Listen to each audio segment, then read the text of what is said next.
오늘 우리에게 주신 하나님 말씀은 고린도전서 3장 16절에서 23절 말씀입니다. 너희는 너희가 하나님의 성전인 것과 하나님의 성령이 너희 안에 계시는 것을 알지 못하느냐? 누구든지 하나님의 성전을 더럽히면 하나님이 그 사람을 멸하시리라. 하나님의 성전은 거룩하니 너희도 그러하니라. 아무도 자신을 속이지 말라. 너희 중에 누구든지 이 세상에서 지혜 있는 줄로 생각하거든 어리석은 자가 되라. 그리하여야 지혜로운 자가 되리라. 이 세상 지혜는 하나님께 어리석은 것이니 기록된 바 하나님은 지혜 있는 자들로 하여금 자기 꾀에 빠지게 하시는 이라 하였고 또 주께서 지혜 있는 자들의 생각을 헛것으로 아신다 하셨느니라. 그런즉 누구든지 사람을 자랑하지 말라. 만물이 다 너희 것임이라. 바울이나 아볼로나 게바나 세계나 생명이나 사망이나 지금 것이나 장래 것이나 다 너희의 것이요 너희는 그리스도의 것이요 그리스도는 하나님의 것이니라. 아멘. 소설 중에 이런 내용이 있습니다. 아, 런던의 한 오래된 우체국 지하에는 사람들 사이에서 소문난 아, 마지막 편지 보관함이라는 이야기가 있습니다. 이 보관함은 아주 특이합니다. 이 소설의 내용에는 누구든 이곳에 편지를 넣으면 그 사람이 입술로 말하는 소원이 아니라 마음 가장 깊은 곳에서 실제로 꿈틀거리는 답장을 그 사람의 삶으로 해준다는 것입니다. 어느 날 평범한 한 직장인이 그 소문을 믿고 찾아가 편지를 넣었습니다. 그는 이렇게 넣었어요. 하나님, 제 무너진 가정을 회복하게 해 주세요. 아이가 행복했으면 좋겠습니다. 제 마음도 편안해지길 원합니다. 그는 편지를 넣고 돌아왔습니다. 그리고 몇 주 뒤 놀라운 변화가 일어났어요. 회사에서 갑자기 승진 제안이 들어오고 주변 사람들이 그를 칭송하기 시작했습니다. 돈이 모이고 그의 이름을 아는 사람들이 늘어났습니다. 유명해졌어요. 겉으로 보면 엄청난 축복처럼 보였습니다. 그런데 이상했습니다. 정작 가정은 회복되지 않았고요.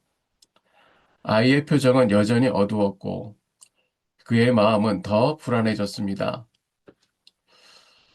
왜냐하면 어느 순간 그는 뼈아픈 진실을 깨달았기 때문입니다. 내가 정말로 원했던 건 가족의 회복이 아니었구나. 내 무의식 깊은 곳에서 내가 갈망했던 건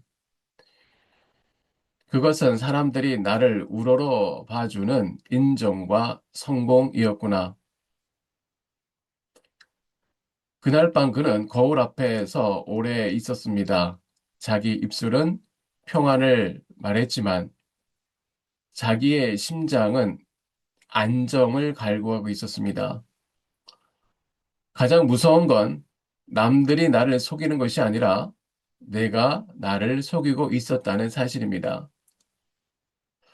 만약 하나님께서 오늘 이 시간 우리의 삶을 엑스레이처럼 비추어서 나의 진정한 소원을 드러내신다면,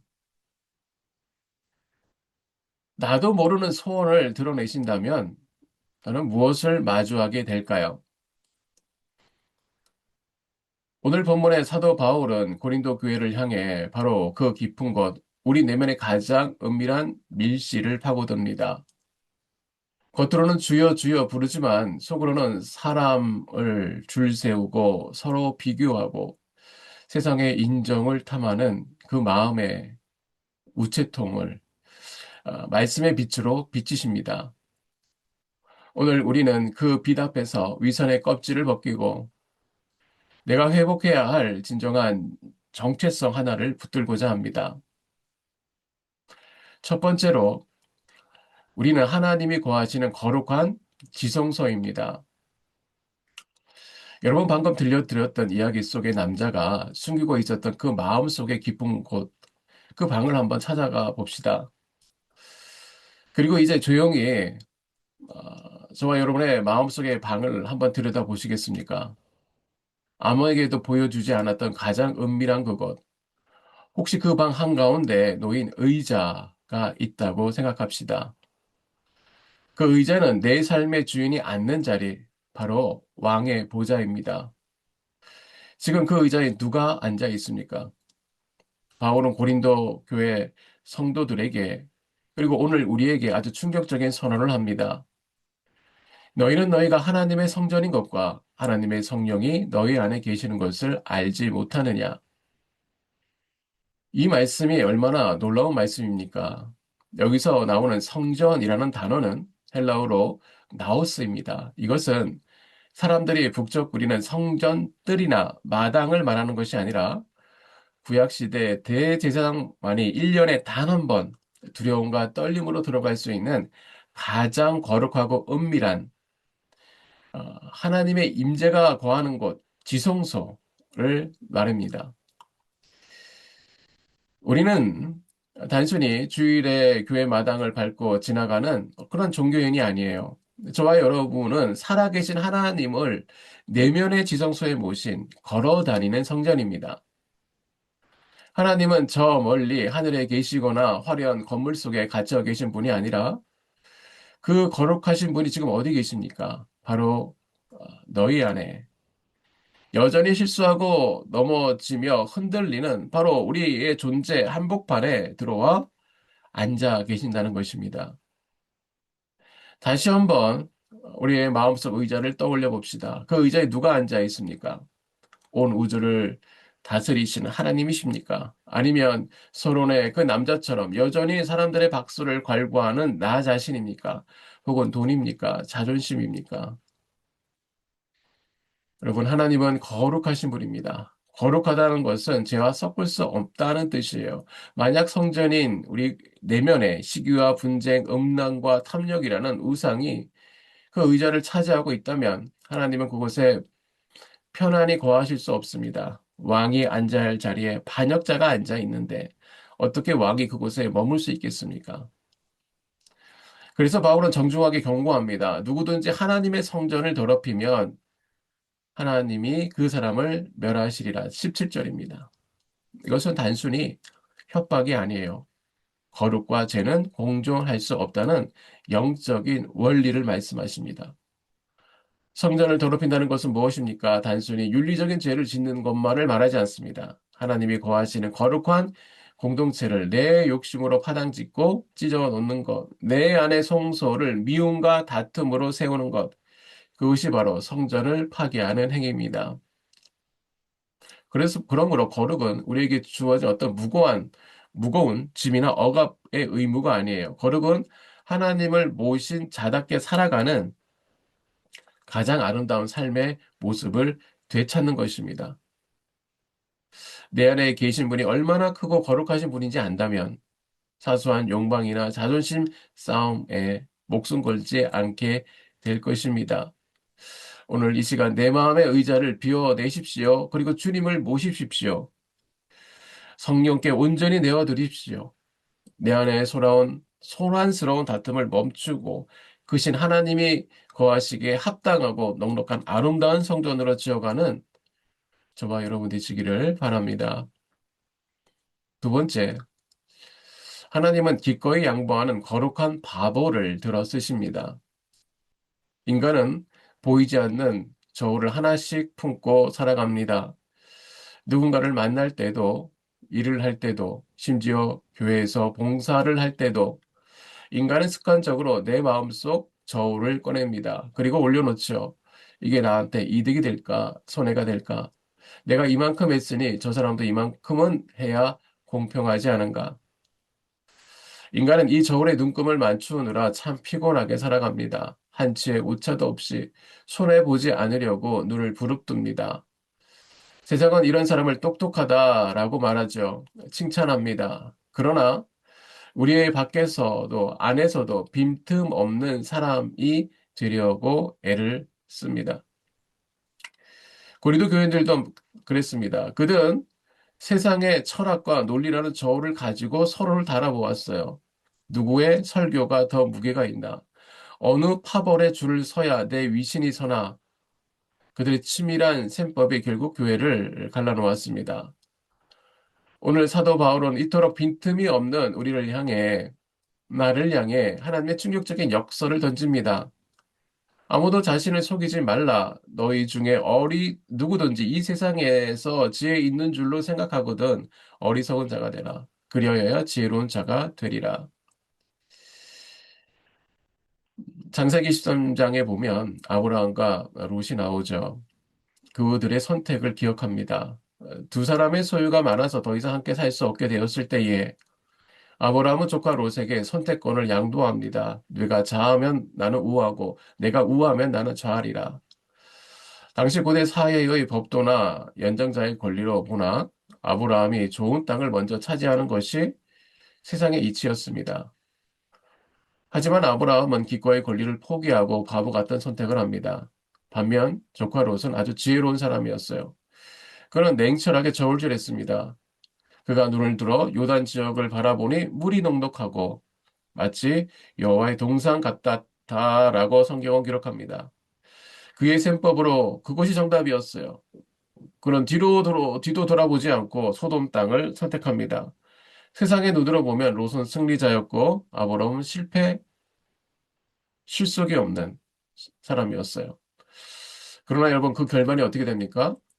롯의 그 탁월한 셈법은 결국 그를 타락과 불의 심판 가운데로 몰아넣었습니다.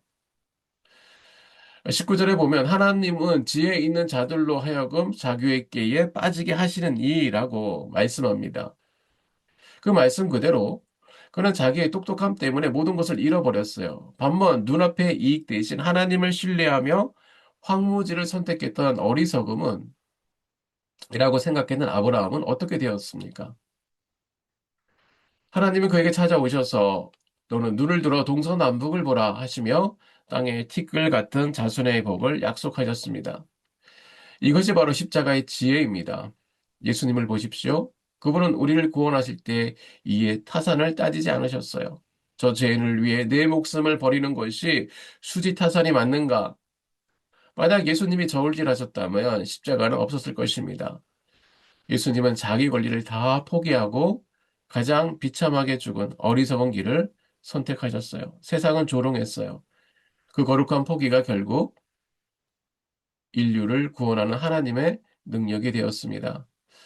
오늘 하루 아브라함처럼 기꺼이 양보하고 손해보는 거룩한 바보가 되기를 바랍니다. 세상은 당신을 비웃을지 몰라도 하나님은 당신의 그 믿음을 보시고 내가 지혜롭다 하시며 세상에 줄 수 없는 하늘의 복으로 채워주실 것입니다. 세 번째로 가진 자는 줄을 서지 않습니다. 사랑하는 여러분, 우리의 마음은 참 이상합니다. 분명히 하나님을 믿는다고 고백하는데 내면 깊은 곳에서는 채워지지 않는 갈증이 살고 있어요.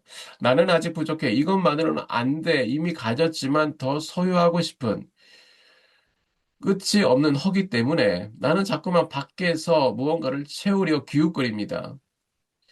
유력한 사람과 인맥이 닿아야 안심이 되고 남들이 알아주는 타이틀 뒤에 숨어야 내가 안전하다고 느낍니다. 고린도 교인들이 딱 그랬어요. 그들은 나는 바울 라인이다, 나는 아볼로 라인이다 하며 치열하게 싸웠습니다. 겉으로는 위대한 지도자를 존경하는 것 같았지만 실상은 생존 경쟁이었어요. 유력한 사람의 권위에 기대어 나의 초라함을 감추고 싶었던 것이에요.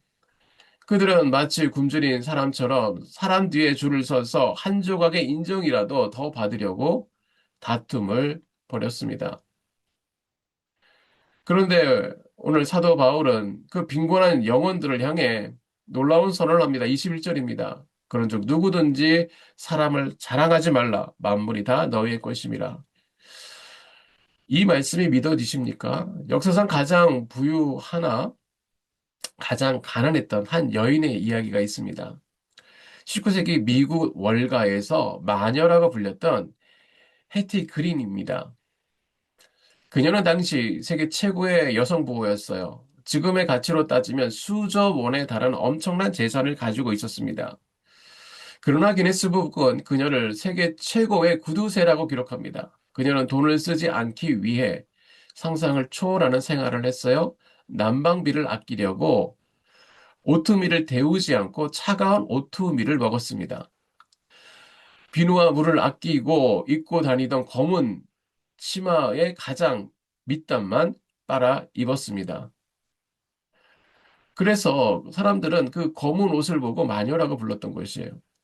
가장 비극적인 일은 그녀의 아들이 다리를 다쳤을 때의 일이에요. 그녀는 돈을 아끼기 위해서 돈이 드는 병원 대신 무료 자선치료소를 찾아다니다가 치료 시기를 놓쳐버렸고 결국 사랑하는 아들의 다리를 절단하게 만들었습니다. 왜 그렇게 살았을까요? 그녀에게는 돈이 있었지만 그 돈을 누릴 자유가 없었기 때문입니다. 그녀는 소유주였지만 마음은 평생 결핍의 노예였어요. 가진 것을 잃을까봐 정정긍긍하며 스스로를 가난의 감옥에 가두어 버린 것입니다. 바울이 볼 때 지금 고린도 교인들의 영적 상태가 딱 해티 그림과 같았습니다.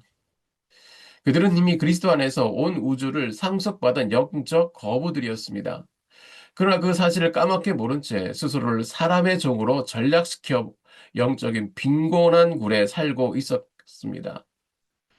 바울은 지금 가슴을 치며 그들에게 외치고 있어요. 여러분 제발 눈을 뜨십시오. 왜 거꾸로 살고 있습니까? 여러분이 바울에게 속한 것이 아닙니다. 바울은 여러분에게 속한 것이에요. 그것은 소유의 질서를 뒤집는 것이었습니다. 고린도 교인들은 자기가 바울로파다, 아볼로파다 하며 유력한 지도자 권위 밑에 기어들어가 안전하다고 믿었어요. 스스로를 누군가의 부하로, 누군가의 소유물로 격화시킨 것입니다. 그러나 바울은 말합니다. 아닙니다. 아닙니다. 하나님은 저 바울도, 언변 좋은 아볼로도, 수제자 베드로도 다 여러분을 위해 일하라 보내신 섬김의 도구로 주셨습니다. 성전인 여러분이 주인입니다. 그들은 어, 그들의 믿음을 돕기 위해 하나님의 선물, 배달해 주신 선물임을 나타내고 있습니다. 그냥 선물일 뿐이에요. 바울은 여기서 멈추지 않고 우주적으로 확장합니다. 22절입니다. 세계나 생명이나 사망이나 지금 것이나 장래 것이나 다 너의 것이요. 이 말을 깊이 한번 헤아려 보십시오. 세계가 너희 것입니다. 이 세상은 여러분을 삼키려는 대적이 곳곳 아니라 이 적대적인 곳이 아니라 여러분의 구원을 이루기 위해 펼쳐진 하나님의 무대입니다. 생명뿐 아니라 사망조차도 너희 것입니다. 세상 사람들에게 죽음은 모든 것을 빼앗아가는 공포의 재앙이지만 성도에게 죽음은 천국의 문을 여는 도구에 불과합니다. 사망조차 성도를 섬기는 종이 된 것이에요. 지금의 것, 현재의 것, 장래의 것, 미래도 너의 것입니다. 우리의 과거나 현재의 고난, 다가올 미래의 불확실성까지도 결국은 협력하여 선을 이루시는 하나님의 섭리 안에서 우리의 소유가 되었습니다. 그런데 도대체 왜 바울은 탄식합니다. 하나님이 이 엄청난 우주적 자산을 여러분의 통장에 이미 입금해 놓으셨는데 왜 여러분은 그 위대한 상속자의 권리를 깔고 앉아서 해티 그린처럼 살고 있으니까 왜 고작 나는 바울의 종이요 나는 아볼로의 종이요 하며 스스로 노예가 되기를 자처하는 것입니까? 라고 묻는 것이에요. 왕자는 신하의 눈치를 보며 줄을 서지 않습니다. 신하가 왕자를 위해 존재하는 것이기 때문입니다. 하나님은 여러분을 어떤 사역자보다 어떤 세상의 권세보다 더 존귀한 만물의 주인으로 부르셨습니다. 그럼 부모의 심정을 한번 생각해 보십시오. 내 자식이 어디 가서 기가 죽어 남들 눈치나 보며 어깨가 축 늘어져 있다면 그 모습을 지켜보는 부모의 마음은 그야말로 억장이 무너집니다. 차라리 내가 굶는 것이 낫지. 내 자식이 세상에서 초라해 보는 꼴은 못 보는 것이 부모의 마음 아닙니까? 하물며 온 우주의 주인이신 하나님 아버지의 마음은 어떠시겠습니까? 하나님은 우리에게 만물을 유산으로 주셨습니다. 그런데 그 엄청난 것을 가진 자녀들이 고작 세상의 작은 결핍 앞에서 벌벌 떨며 비굴하게 산다면 그것만큼 하나님의 마음은 어떻겠습니까? 나는 하나님의 것이다. 나는 모든 세상의 모든 것이 나를 돕는 하나님의 주신 선물이다라고 믿는 것이에요.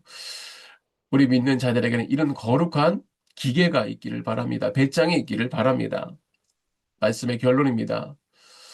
오늘 주신 말씀의 흐름을 다시 한번 새겨보기 바랍니다.